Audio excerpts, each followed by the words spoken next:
শুটকি খাবো আর শুটকি যদি দাঁতের নিচে না পড়ে সেই শুটকি খাওয়া না খাওয়া একই সমান। ঠিক সেই রকম একটি সহজ রেসিপি তুলে ধরবো। আলু এবং বেগুন দিয়ে পোয়া শুটকির চচ্চড়িটি এতটাই টেস্টি, দুপুরবেলা গরম ভাতের সাথে অন্য কিছুর প্রয়োজন হবে না। আসসালামু আলাইকুম, কেমন আছেন সবাই? তো প্রথমে এখানে আমি হাফ কাপ তেলের মধ্যে 4-5টা পোয়া শুটকি ছোটো ছোটো টুকরো করে কেটে ধুয়ে পরিষ্কার করে নিয়েছি। আমি কিন্তু বারবার গরম পানি দিয়ে ধুয়েছি। ধুয়ে আমি তেলের সঙ্গে খুব ভালো করে ভেজে নিচ্ছি 4-5 মিনিট সময় ধরে। শুটকিগুলো ভেজে নিয়ে এখানে আমি একটি বেগুন ছোট ছোট পিস করে কেটে পানিটাকে ঝরিয়ে লবণ এবং হলুদ ছাড়াই খুব ভালো করে ভেজে তুলে রেখেছি। এরপর একটি আলু আমি চিকন চিকন করে কেটে এটাও ভেজে নিচ্ছি। তো আলুটাও 3-4 মিনিট সময় ধরে ভেজে নিব, মানে এগুলো ভাজার সময় যে একদম সেদ্ধ হয়ে যায় এরকম করেই ভেজে নিয়েছি, দেখতে পাচ্ছেন। এখন আমি আলু, শুটকি এবং বেগুনগুলো তুলে রেখে এখানে আরেকটু তেল দিয়েছি, দিয়ে আমি এখানে 1 কাপ পেঁয়াজ কুচি দিয়েছি। পেঁয়াজটাকে একদম লাল লাল করে ভেজে নিয়েছি।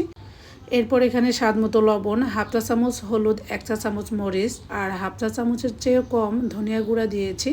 1 চা চামচ আদা রসুন বাটা দিয়ে মশলাগুলো খুব ভালোভাবে কষিয়ে নিয়েছি। ছড়িয়ে আমার এই ভিডিওটা ছাড় পড়ে গিয়েছে।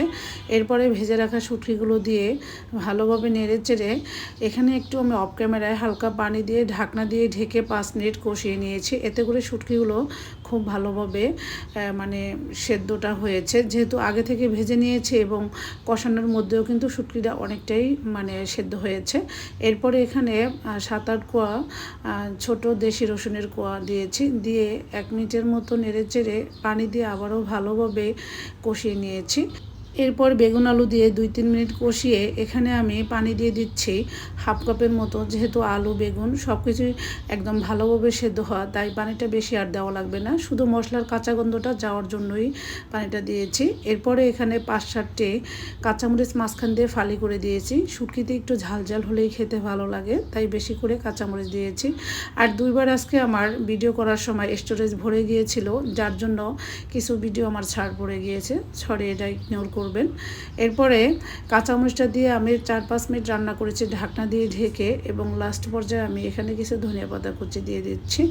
এই তো হয়ে গেল খুব ঝটপট শুটকি বেগুনের চচ্চড়ি। এটা দিয়ে আমি আজকে গরম গরম ভাতের সাথে তৃপ্তি নিয়ে ভাত খেয়েছি। বাংলাদেশে আসার পর থেকে আমার এই ধরনের খাবারগুলোই ভালো লাগে, যেহেতু বাইরের কান্ট্রিতে সব সময় দেখা যায় গোশত বেশি খাওয়া হয়, মাছ খাওয়া তো হয়ই, আর বাংলাদেশে আসার পর বেশ সবজি, শুটকি এই ধরনের খাবারগুলো আমি খুবই তৃপ্তি নিয়ে খেয়ে থাকি। যাই হোক, এই তো আমার আজকের রেসিপি এই পর্যন্তই। সবাই ভালো থাকবেন। আল্লাহ হাফেজ।